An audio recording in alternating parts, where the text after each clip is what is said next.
Dossier spécial sur Fréquence Évasion. À chaque instant, des sujets brûlants d'actualité, des faits de société. C'est tout de suite sur Fréquence Évasion. Dans quelques instants, un dossier spécial en compagnie de Marc Filterman. Et nous allons parler d'aviation et de climat. À tout de suite. Chaque jour, sur Fréquence Évasion Radio, recherche, ovni, paranormal, faits de société, protection de l'environnement et les rendez-vous avec vos stars préférées dans Paroles de Stars. Fréquence Évasion, c'est également la voix des sudistes en Principauté de Monaco et dans le Grand Sud. Fréquence Évasion Radio, dites-nous tout. Dites-nous tout. Dites-nous tout. Fréquence Évasion. Fréquence Évasion.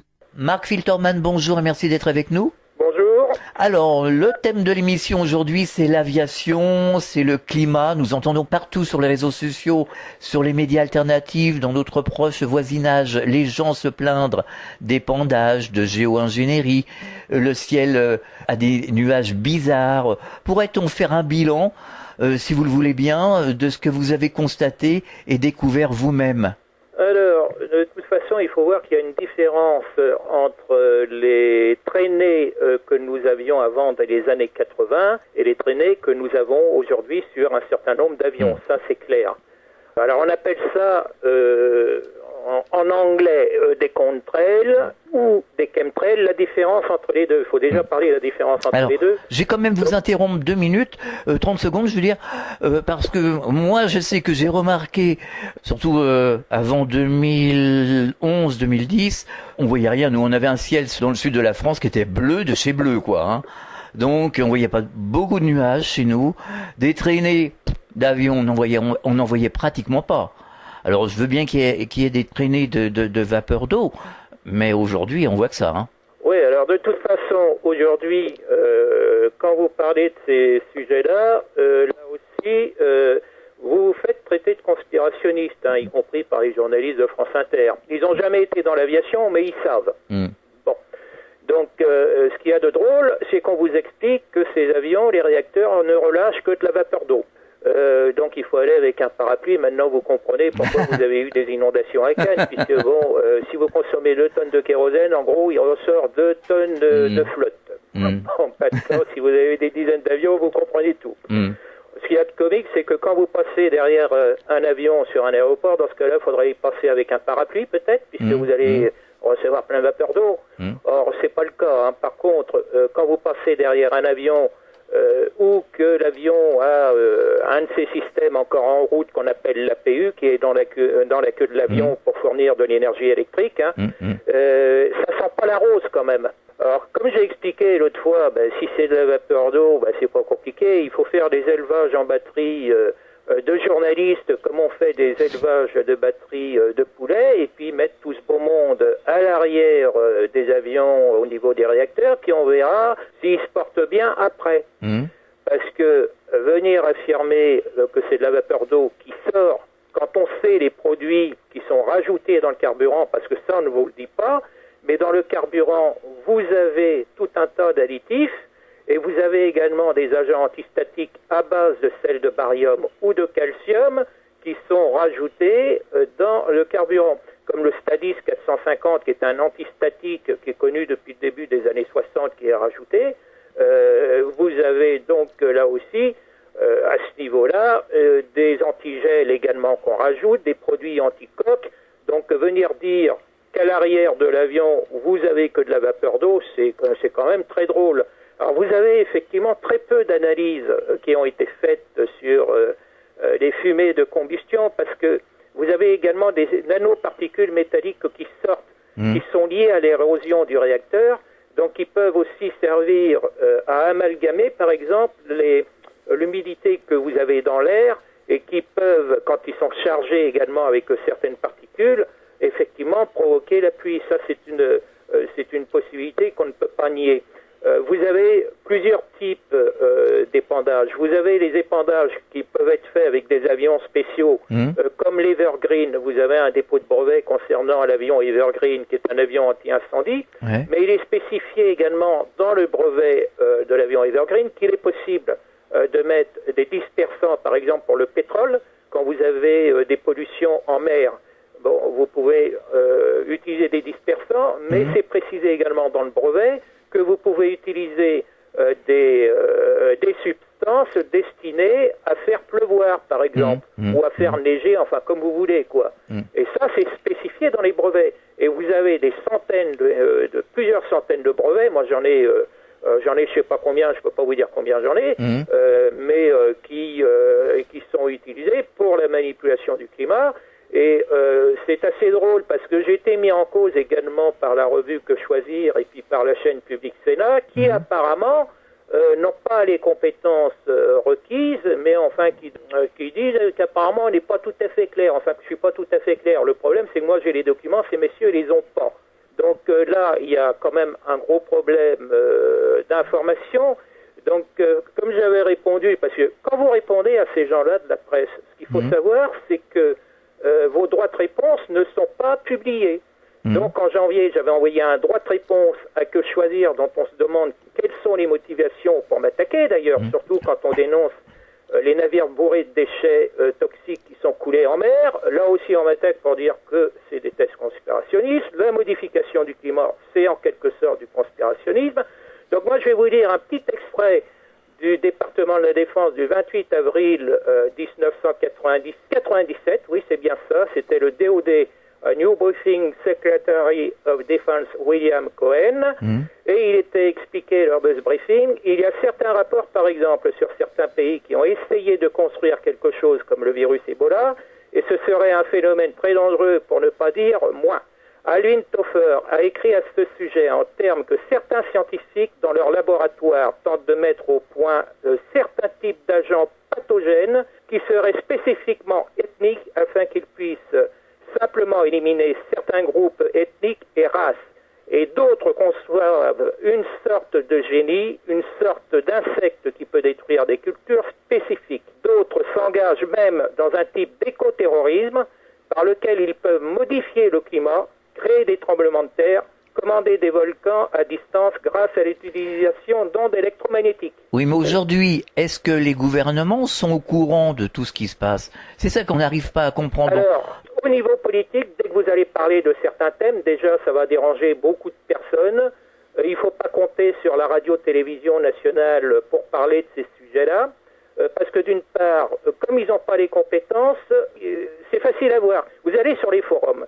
Quand vous avez une personne qui vous traite de conspirationniste, il parle jamais sur le plan technique. Pourquoi? Parce qu'il n'a pas les compétences. Vous avez certaines personnes qui sont là pour faire le buzz.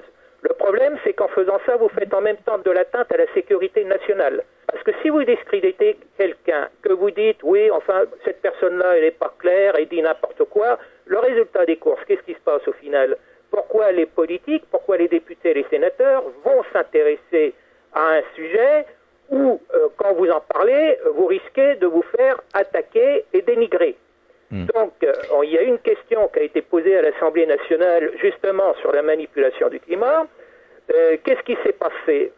La question a été posée par un député, j'ai plus son nom en tête. Eh bien, vous avez autour de lui tout un tas de députés qui se sont mis à rigoler comme des baleines.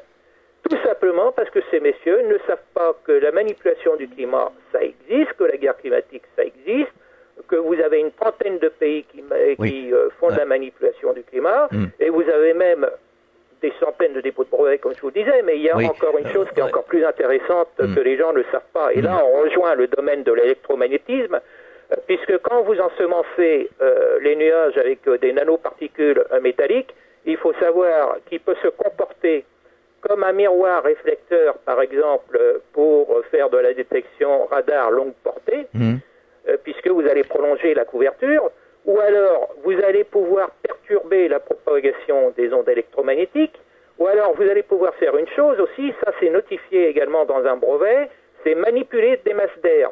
C'est-à-dire que si vous utilisez un faisceau d'énergie orienté, vous pouvez provoquer un déplacement de masse d'air dans une direction, ou de masse de pluie, ou d'humidité, ou de neige, ou je ne sais quoi. Vous allez pouvoir provoquer une pression de plusieurs grammes mètres carrés ou kilomètres carrés. Enfin, tout ça, ça dépend de l'installation de l'émission qui est utilisée, de la puissance de l'émission. Et vous allez pouvoir orienter ces nuages vers telle ou telle nation ennemie. Donc ça, c'est des sujets qui sont effectivement ignorées de bon nombre de personnes parce qu'elles n'ont pas les compétences techniques. Il faut être clair, net et précis. Oui, mais alors aujourd'hui, les auditeurs nous disent, parce que nous on est la voix des auditeurs, hein, rien de plus, les auditeurs nous disent, on élit des gens pour nous protéger, donc vous me parliez des députés à l'instant, au lieu de rire, est-ce que on peut pas s'intéresser à ce qui se passe véritablement et faire une enquête? Le gouvernement est bien là pour enquêter sur ce qui se passe dans le ciel, puisque nous on le voit tout. Il faudrait être hypocrite ou aveugle pour ne pas dire qu'on voit ce qui se passe dans le ciel quand même. Hein. Bon, faudrait peut-être arrêter de faire les idiots. Comment vous pouvez expliquer ça? De toute façon, regardez les inondations que vous avez eues à Cannes. Ah oui, oui. Comme je l'expliquais lors d'une conférence à Saintes fin juin, j'étais très surpris parce que la salle était bondée. D'ailleurs, il y avait entre 250 300 personnes. Enfin, bon, tous les sièges étaient pris. Donc, ça prouve que les gens s'y intéressent, d'une part. Mais il y a une chose simple à faire. D'ailleurs, j'ai envoyé un courrier à ce sujet à un politique en disant « Mais pourquoi vous faites pas des analyses d'eau ?» Ça a déjà été fait? S'il n'y a pas d'iodure d'argent ou autre. Ça a déjà été fait par la CEPICA. Oui, je sais, j'ai le rapport. Donc, mais c'est pas le seul rapport. Il y a eu d'autres rapports qui ont été faits, notamment dans l'Illinois, où ils ont eu quelques soucis, et ils ont trouvé que l'air était chargé en aluminium et en plomb, en poussière de plomb. Donc, dans l'Illinois, ça a été étudié. Mais si vous prenez le rapport du GIEC, donc on va rigoler, on va se moquer un peu des journalistes, de certains journalistes qui rigolent de nous. Alors, j'ai devant moi le rapport synthétisé du GIEC, le tout dernier, traduit en français, donc je vais pas me fatiguer. Je vais vous lire un petit paragraphe qui est assez comique. Allez-y. Le SRM, ce qu'on appelle le SRM, c'est la gestion du rayonnement solaire. Donc, le paragraphe dit ceci. Si la SRM prenait fin pour une raison quelconque, on peut affirmer avec un degré de confiance élevé que la température moyenne de la surface du globe augmenterait très rapidement jusqu'à atteindre des valeurs correspondant au forçage dû aux gaz à effet de serre. Les méthodes de CDR et de SRM présentent des effets secondaires indésirables et ont des conséquences à long terme à l'échelle du globe. Donc, ils disent dans leur rapport, carrément, alors, c'est marrant, c'est très contradictoire, parce que dans un autre chapitre, on vous explique qu'il n'y a pas de manipulation du climat, on ne fait rien.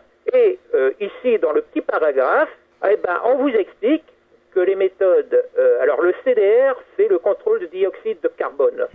Donc, on vous explique ici, dans ce petit paragraphe de 4 lignes, que les méthodes de CDR et de CRM présentent des effets secondaires indésirables et ont des conséquences à long terme à l'échelle du globe. Mais on ne fait rien. On ne fait pas de manipulation du climat. C'est pas vrai. D'ailleurs, Convention ENMOD interdit.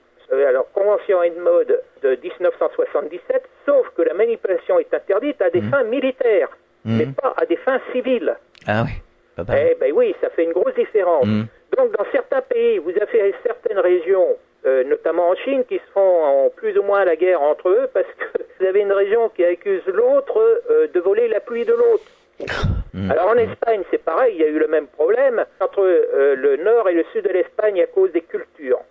Alors, il y a eu quelques cas également en France où, dans le Loir-et-Cher, il y avait eu un litige avec le préfet du Loir-et-Cher parce que il y a les départements voisins qui traitaient... c'était en 73. Ah oui, c'est lors de la sécheresse en 73. Donc le département de Loir-et-Cher était traité de voleurs de pluie puisqu'ils étaient soupçonnés de voler la pluie. Donc même en France, vous voyez, on a eu quelques cas comiques comme ça. Alors pour l'Espagne, c'était au niveau de Soria, Castille-Léon, où là aussi il y avait une polémique entre le nord et le sud. Donc c'était sur Soria, Castille-Léon. Mais il n'y a pas qu'en Espagne ou en Chine. Actuellement, vous avez c'est une trentaine de pays au minimum qui manipulent les nuages. Il faut être clair. Alors, il y a deux solutions pour manipuler et pour faire de l'ensemencement.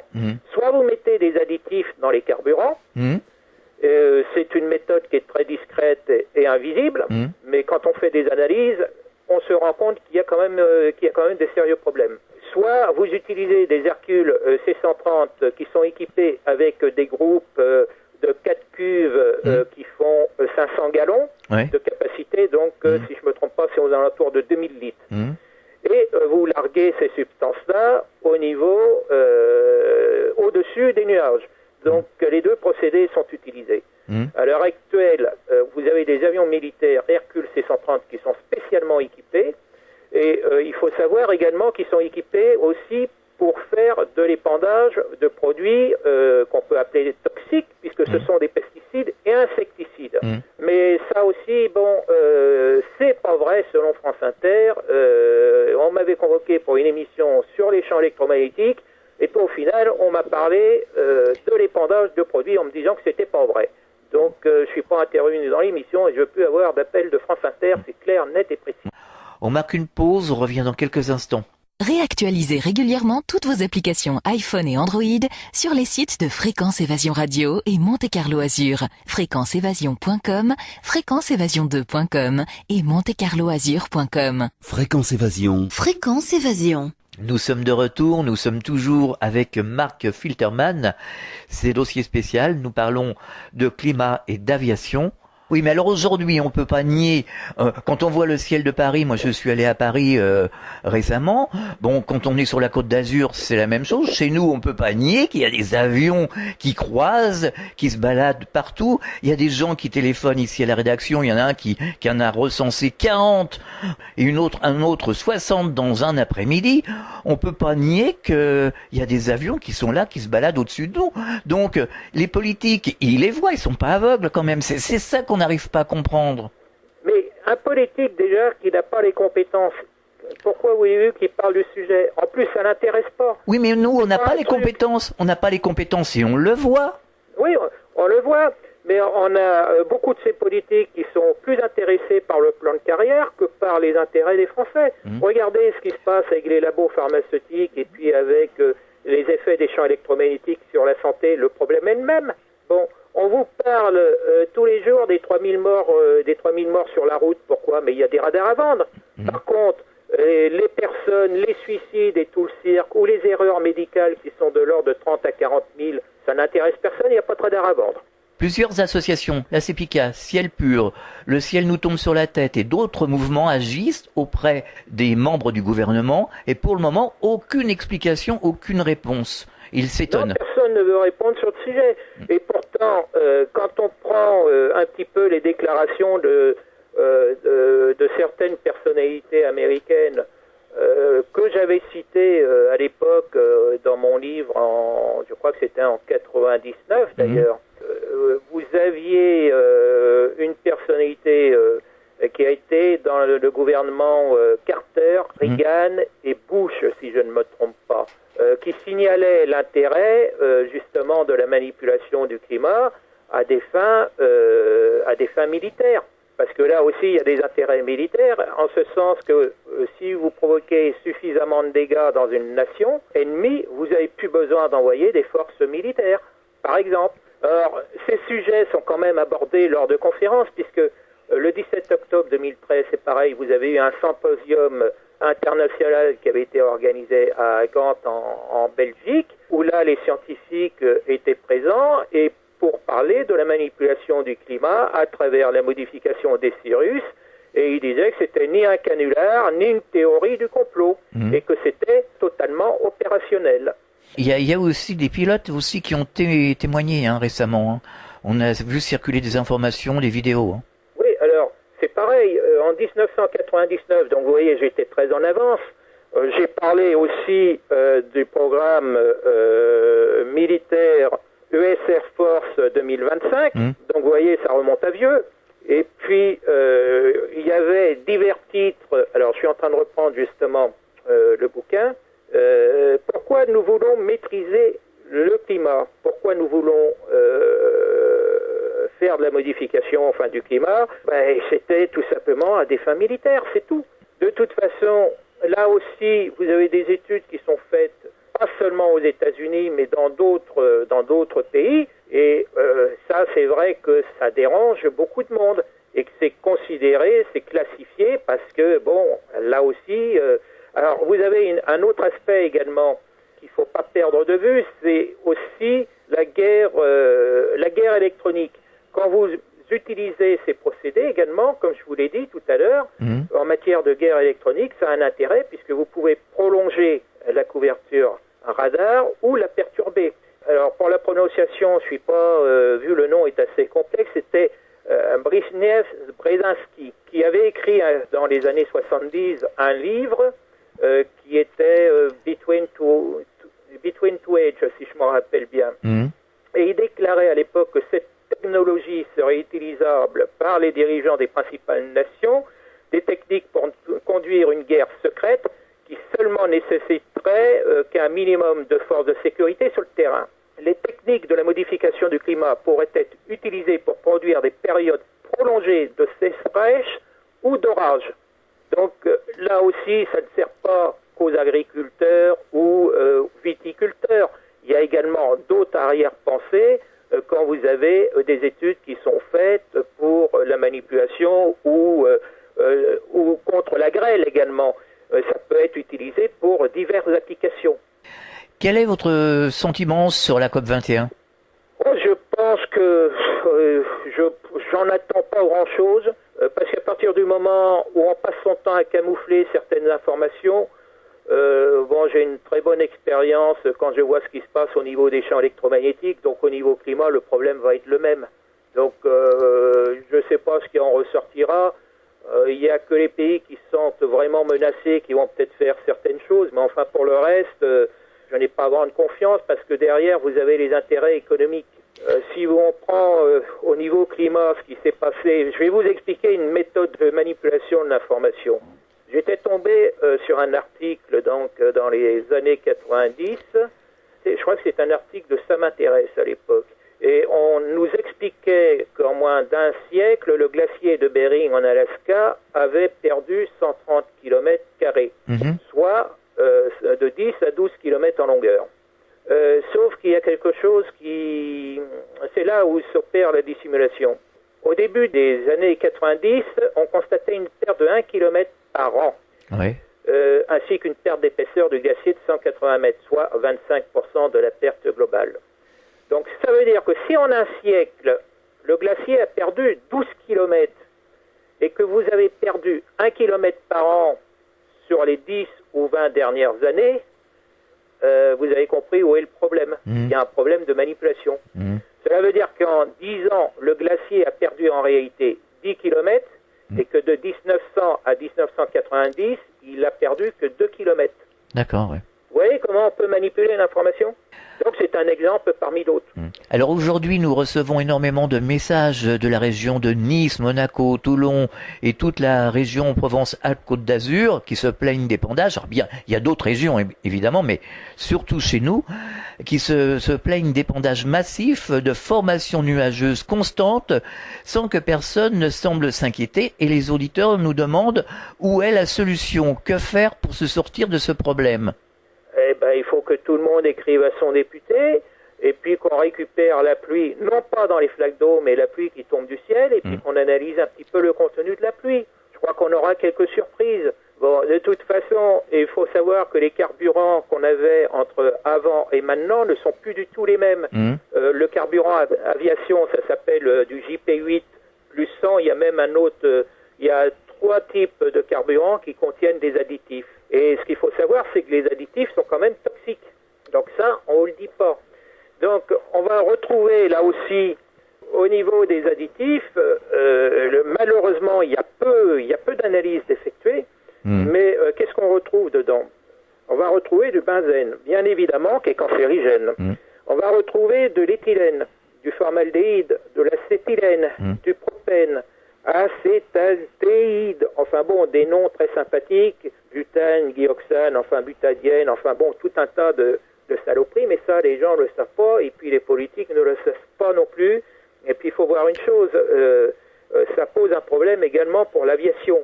Donc personne n'a intérêt, on le comprend, parce que là aussi l'aviation représente des milliards en économie, donc personne n'a intérêt à faire ressortir ces problèmes. Le problème, c'est que vous avez à travers le monde de l'ordre de 14 000 aéroports dans le monde, dont compte une centaine en France qui ne servent à rien. Mais enfin bon, on a payé pour cela aussi. Hein. Et non, on a à peu près 80 000 vols civils chaque jour, sans compter l'aviation militaire.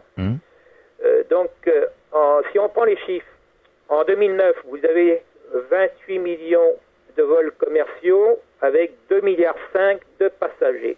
Je vais abréger et passer tout de suite à 2014 où les estimations sont de 30 millions de vols commerciaux avec 3,1 milliards de passagers pour 2014. Alors je suis tombé sur une information dont je ne sais pas d'où elle sort. Je ne sais pas s'il y a une erreur ou quoi, parce qu'ils ont fait des estimations pour 2020. Il faut que je recherche ça, où il serait question de tripler et quadrupler même le nombre de vols par jour. Ah oui. À mon avis, ça va poser un sacré problème. Mais c'est incroyable, ça. Pourquoi il y a des études sur l'ensemencement de l'atmosphère? Il y a une autre raison à ça. C'est que quand vous avez eu l'interruption du trafic aérien pendant 3 jours, je crois, en 2001, avec le 11 septembre, ils ont constaté une élévation de température au niveau international de l'ordre de 2 degrés. Donc vous avez votre réponse avec la phrase du GIEC que je vous ai lue tout à l'heure, où il est expliqué qu'il ne faut pas arrêter la gestion du rayonnement solaire parce que cela provoquerait un réchauffement donc de l'atmosphère, ça entraînerait une augmentation des fonds des glaciers au niveau des montagnes ou bien au niveau du pôle Nord. On marque une pause, on revient dans quelques instants. Chaque jour, sur Fréquence Évasion Radio, recherche, ovni, paranormal, faits de société, protection de l'environnement et les rendez-vous avec vos stars préférées dans Parole de Stars. Fréquence Évasion, c'est également la voix des sudistes en Principauté de Monaco et dans le Grand Sud. Fréquence Évasion Radio, dites-nous tout. Dites-nous tout. Dites-nous tout. Fréquence Évasion. Fréquence Évasion. Nous sommes de retour, nous sommes toujours avec Marc Filterman. C'est la dernière partie de l'émission Dossier spécial. Nous parlons de climat et d'aviation. Alors, tout à l'heure, vous m'expliquiez, vous me disiez que les politiques n'étaient pas forcément au courant, mais enfin bon, les politiques, on les met au pouvoir justement pour qu'ils nous protègent, pour qu'ils gèrent le pays. Donc c'est quand même assez étonnant que les politiques ne soient pas au courant. Qu'est-ce qu'ils font? Ils se renseignent pas? Ça nous renvoie au livre de Claire Sévrac, qui a écrit un livre, Guerre secrète contre les peuples. On se pose des questions. Comment se fait-il que les politiques, ils ont quand même des enfants, ils ont des familles. Moi je le dis sans arrêt. Qu'est-ce qu'ils font pour protéger leurs enfants et leurs familles et les citoyens? Rien du tout, parce qu'ils sont intéressés par leur plan de carrière. Mais quand ils seront malades, ils seront intéressés par quoi? Mais ils s'en moquent. Je vais vous dire un truc, les députés, les ministres, enfin si, certains députés européens, ils le savent, puisqu'il y a eu des analyses de sang qui avaient été faites. Et puis, nos chers députés, ils avaient plus de 60-70 substances toxiques dans le sang. Donc le président de la République, le Premier ministre, M. Valls, vous inquiétez pas, eux autres aussi, ils ont des substances toxiques dans le sang. Mais visiblement, ça ne les dérange pas, ni les agences de sécurité sanitaire qui, à chaque fois qu'on signale un risque, viennent par derrière affirmer non, il n'y a aucun risque. Regardez l'agence des médicaments, mais on a plein d'exemples comme ça. De toute façon, à chaque fois qu'on dit qu'il y a un risque avec tel produit, systématiquement, vous avez une agence qui arrive par derrière pour dire non, chez nous, il n'y a pas de risque. Regardez Tchernobyl. C'est un parfait exemple. Oui. Ils sont arrêtés à la frontière. Regardez l'amiante. Oui, tout à fait. Donc, tout est comme ça en France. À chaque fois qu'on soulève un problème, on fait apparaître quelqu'un qui est super diplômé pour dire non, il n'y a pas de problème. Alors, c'est propre à la France ou ça se passe de la même façon dans les autres pays? Non, même en Allemagne, il y a eu un problème également avec un rapport sur les OGM, parce que là aussi, on s'est rendu compte qu'on ne savait pas qui étaient les experts. Et puis, c'est pareil, à Bruxelles, on a découvert que sur 200 experts, la moitié avait été en situation de conflit d'intérêts. Donc, vous voyez, c'est pareil partout. Et puis, ce qui compte, c'est les aspects financiers, et le reste, tout le monde, au niveau politique, tout le monde s'en moque, quoi. Oui, on est en pleine irresponsabilité, on est au jardin d'enfants pour raisonner d'une telle façon. Irresponsable, inconscient, enfin vous pouvez utiliser utiliser tous les adverbes que vous voulez, quoi. De toute façon, moi, j'ai expédié en juin, par exemple. Alors, je pouvais pas présenter les photos à la conférence parce que c'était des photos d'avions militaires. Donc, j'ai expédié un magnifique album carrément à l'Élysée, en disant, ben voilà, des avions qui sont spécialement, parce qu'on m'avait assez chatouillé sur le sujet. Donc, j'ai expédié une série de photos avec des avions qui étaient spécialement équipés avec des systèmes d'épandage, et on voyait que les produits qui étaient chargés à bord étaient toxiques. Donc, j'ai dit, alors, ces avions sont chargés par les Schtroumpfs. Alors, je vais vous expliquer ce que c'est que les Schtroumpfs. Oui. C'est du personnel qui est en tenue NBC avec masque à gaz pour remplir les cuves de produits toxiques qui peuvent être des pesticides, des insecticides, enfin, tout ce que vous voulez. Donc, là aussi, venir dire, comme je l'ai entendu, que c'est une thèse conspirationniste, qu'il n'y a pas d'avions qui font des pondages de produits toxiques, bon, il y a un moment, il faut arrêter. Hein. Même les agriculteurs aux États-Unis, quand ils font de l'épandage d'insecticides ou je ne sais quoi, c'est fait carrément par hélicoptère, c'est fait par avion. Donc là-bas, ils utilisent des gros moyens. Donc à un moment, il faut arrêter de se moquer du monde. Et en plus, quand vous faites de l'épandage avec des produits comme ça, il y a un autre problème. Parce que, étant donné que les vents ne connaissent pas les frontières, on voit quand il y a des vents forts dans les déserts en Afrique, on arrive, on reçoit même des poussières d'Afrique. Je ne sais pas si vous vous rappelez les images qu'on a eues, qui ont été diffusées, concernant des sables qui venaient du désert, et qui parcouraient en quelque sorte des milliers de kilomètres. Donc, pour les produits toxiques, les pesticides, bon, mais le problème, il est le même. C'est pareil. Quand vous voulez parler de ces aspects-là, on vous dit non, c'est pas vrai, ça n'existe pas. Et quand vous présentez les photos, là, quand même, effectivement, ça pose un problème. Alors, je vais vous donner un petit peu quelques références. Par exemple, en 2005, quand vous avez eu les ouragans Katrina et Rita, vous avez les équipages militaires d'Hercule C-130 qui ont étricté 3 millions d'acres contre les moustiques et les mouches en Louisiane et au Texas, parce qu'évidemment, quand vous avez eu les tempêtes avec l'humidité qu'il y avait, vous avez un certain nombre d'insectes qui se sont multipliés. En 2008, c'est pareil, vous avez eu 771 000 hectares d'eau traitée après l'ouragan Gustave, donc là aussi avec des avions militaires. Le golfe du Mexique, alors là par contre c'est un autre exemple pour vous dire qu'on utilise là aussi les avions pour traiter les nappes de pétrole avec des dispersants. Quand vous avez Deepwater qui a explosé, les Hercule C-130 ont été envoyés avec des dispersants. Donc vous voyez, on peut mettre tout et n'importe quoi. Vous avez également dans les pays d'Asie des épandages qui ont été effectués. Alors eux autres, ils ont utilisé du sel. Ils ont utilisé du sel pour faire pleuvoir parce que les réserves, ils étaient en période de sécheresse. Ou alors, vous avez aussi l'idée de nettoyer le ciel, parce que le ciel de Chine est très pollué également. Il y a eu un documentaire qui a été fait, et donc l'idée, c'est de nettoyer le ciel avec de la pluie en provoquant la pluie. Le problème, c'est que si vous provoquez la pluie, que l'air est contaminé, tout ça, ça retombe au sol, bien entendu. Ça retombe sur vos poireaux. Vos légumes bio, du coup, que vous croyez bio, eh ben, ils sont plus bio. Tout à fait, oui. Donc, avec tous les produits qui sont relâchés par les avions, venir dire que certains légumes sont bio, bon, en plus, vous avez aussi les traitements qui sont effectués par les agriculteurs. Si votre jardin, votre potager, il est à côté, ben vous allez recevoir aussi des pesticides. Alors, on a des personnes qui ont constaté au mois d'août, chez elles, par exemple, elles avaient des moustiques le matin, et puis un lendemain matin, elles se réveillent, plus de moustiques du tout. Il y avait eu un épandage par des agriculteurs de produits d'insecticides qui avaient été faits. Donc vous voyez, et pourtant c'était à plusieurs kilomètres de là. Donc vous voyez, tous ces produits, de toute façon, ils naviguent avec le vent, il faut être clair. Bon, maintenant, les avions, quand on vient dire qu'au niveau de la sortie des réacteurs, 99% du carburant est brûlé, je suis désolé, si 99% est brûlé, on n'aurait pas les odeurs qu'on avait en sortie de réacteur comme on a eu sur le salon du Bourget. Je peux vous dire que ça sentait pas la rose.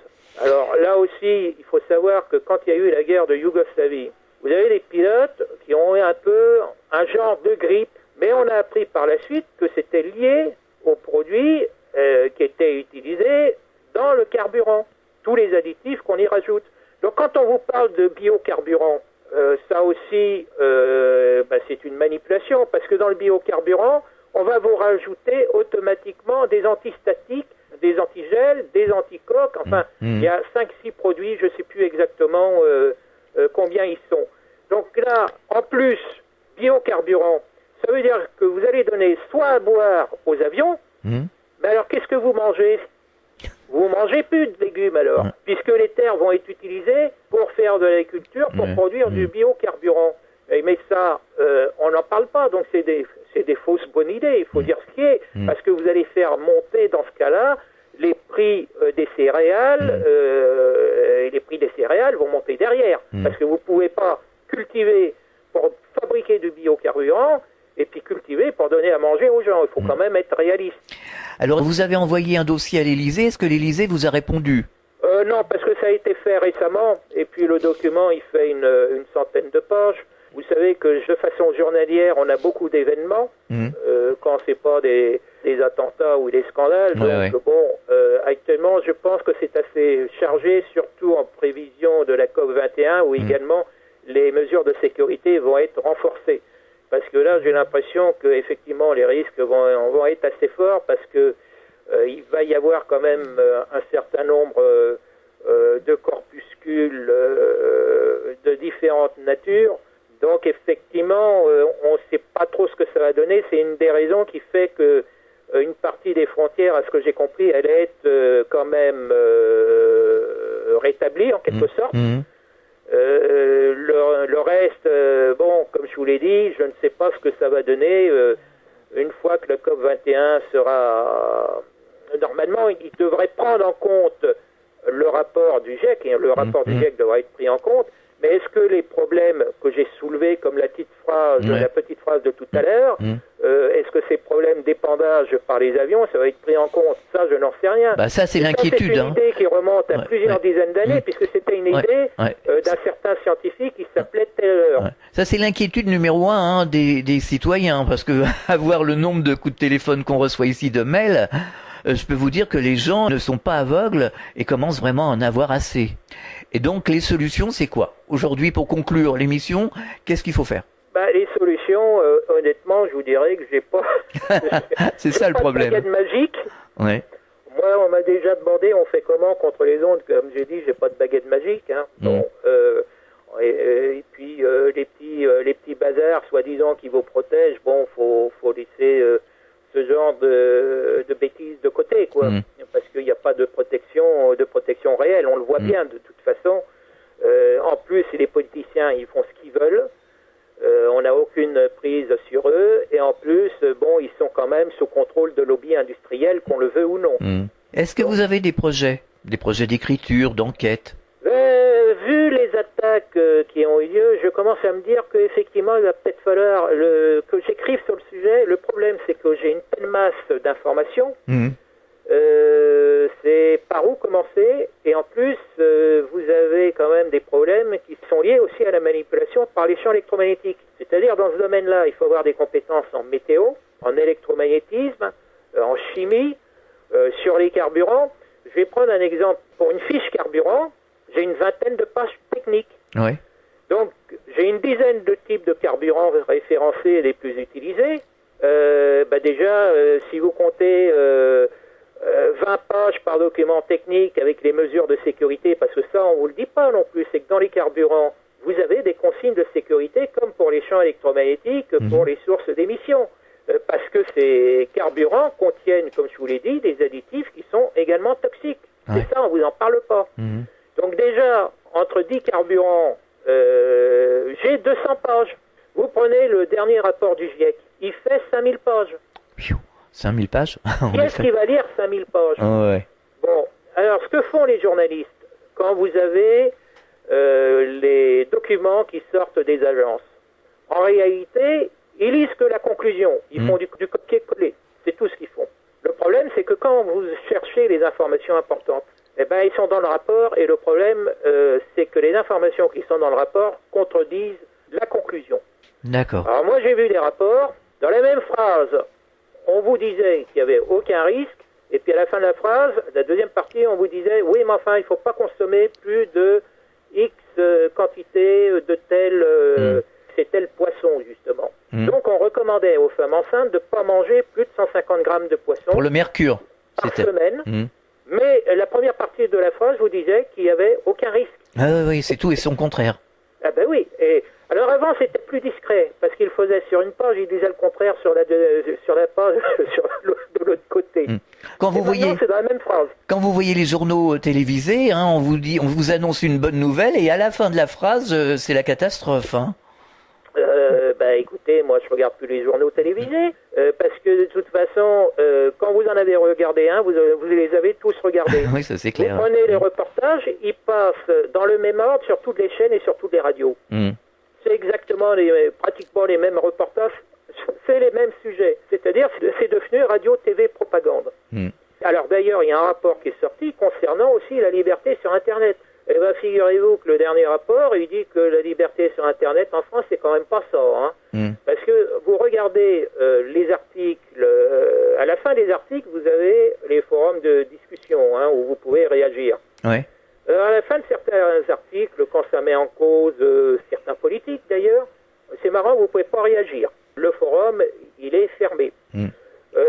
Par contre, quand c'est ouvert, je peux vous dire également que j'ai vu certains articles où les gens n'étaient pas en phase avec ce qui était dit. Je peux vous dire que les critiques étaient assez virulentes contre certains journalistes. Depuis l'année dernière, le début 2014, j'ai constaté que sur Internet, les critiques contre la presse se sont intensifiées. Ah ouais, c'est vrai, on l'a constaté aussi. Voilà. Donc, non seulement les politiciens sont critiqués, les experts sont critiqués, médecins et tout ça. Je pense que vous avez vu les émissions avec Élise Lucet. Oui, absolument, ouais. Bon, donc la médecine, on veut même soigner des gens qui n'ont pas besoin d'être soignés. Ouais. Vous avez l'affaire des ondes électromagnétiques et vous avez l'affaire des chemtrails. Donc avec ça, on a fait le tour et on constate bien que la presse ne fait pas son boulot. Quand en plus, on ne sait pour quelle raison, vous avez des journalistes qui essayent de vous dénigrer. Moi, j'ai repris des affaires où je citais ni plus ni moins les affirmations de procureurs anti-mafia. Donc, quel est l'intérêt de certains journalistes, comme que choisir, pour venir tenter de vous discréditer, alors que ces affaires-là existent avec des produits toxiques. Donc, vous avez des produits toxiques dans l'air, vous avez des produits toxiques sur le sol, et vous avez des produits toxiques dans la mer. Donc, quel est l'intérêt d'une revue qui défend les consommateurs pour venir dire il n'y a pas de problème, ce monsieur, il n'est pas crédible. En gros, je résume. Alors, on va rappeler l'adresse de votre site internet où on trouve un nombre incalculable d'informations. Je vous donne l'adresse de mon site, c'est filterman.comlu.com. Donc là, vous avez plusieurs chapitres, un qui concerne l'espionnage qui est assez fort, et puis l'autre également qui concerne les champs électromagnétiques, puisque c'est ma tasse de thé. Et là, il y a d'autres sujets, mais je parle des deux principaux. Merci Marc Filterman et à très bientôt. Au revoir. Merci, au revoir. Fréquence Évasion.